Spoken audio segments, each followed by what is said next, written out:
Just a week away from Budget Day and the pre-budget entrees are being served up thick and fast. An announcement around immigration settings is expected too today, which includes perhaps the opening of our borders to countries that need visitor visas. National Party leader Christopher Luxon joins us for more on that this morning. Good morning. Good morning, Melissa. How are you today? I'm well, thank you. We are expecting an immigration announcement, and it's widely expected that it will be to bring forward the date of the full border opening, which would allow people here from countries that do need a visa. That seems sensible, doesn't it?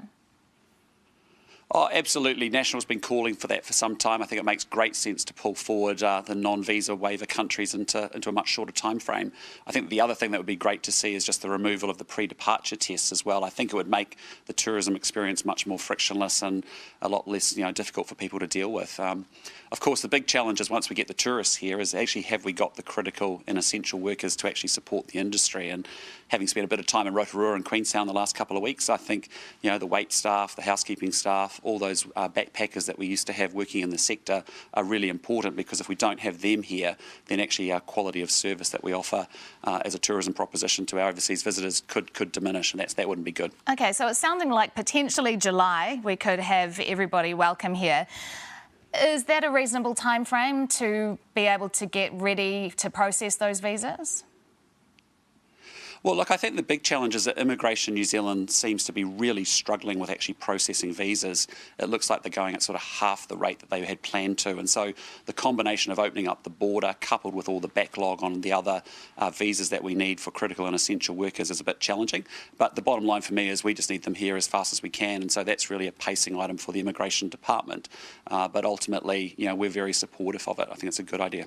Australia never stopped processing residency applications, and New Zealand did.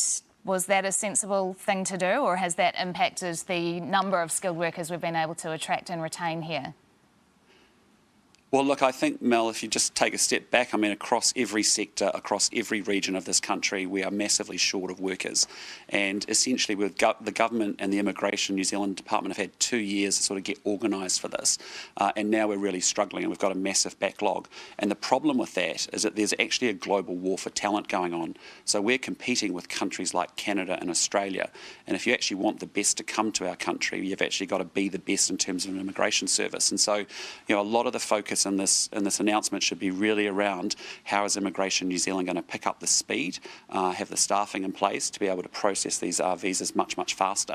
It's impacting everything. I was down in Ashburton just last week, and it was harvesters and veterinarians, and I've been in other places. It's welders and mechanics. It's just everything everywhere. So we really need to get moving and open it up quickly. Yeah, I guess the problem with speeding up that kind of processing is that could be fraught with problems too.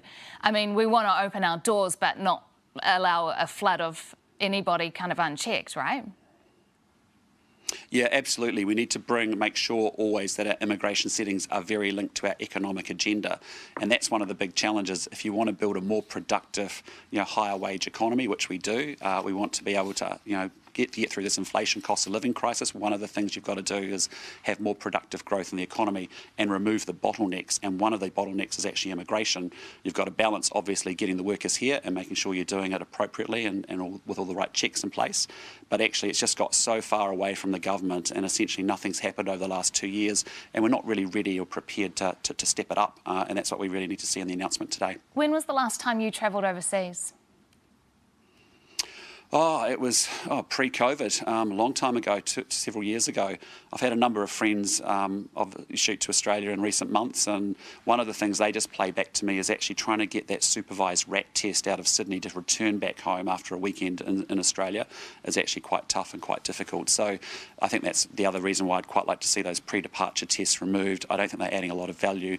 A lot of other countries have removed them, and it just would enable Kiwis to go in and out of the country much easier as well.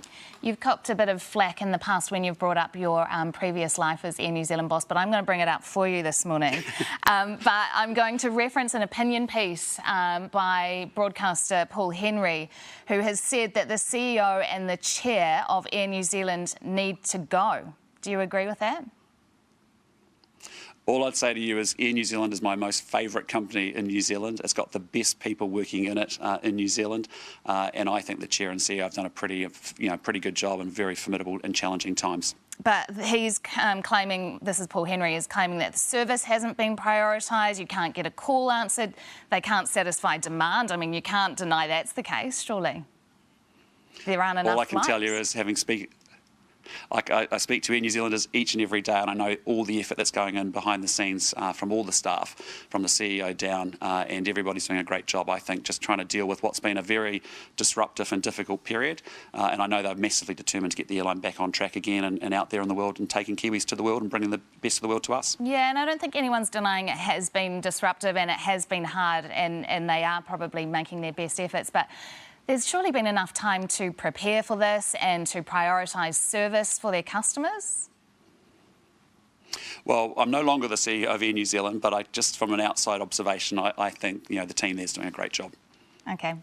National Party leader Christopher Luxon, thanks very much for joining us this morning. Chris, you can't say on the one hand, Immigration New Zealand should have been better prepared, and then on the other hand say, oh no... Doesn't matter if Air New Zealand wasn't. Yeah, what is it?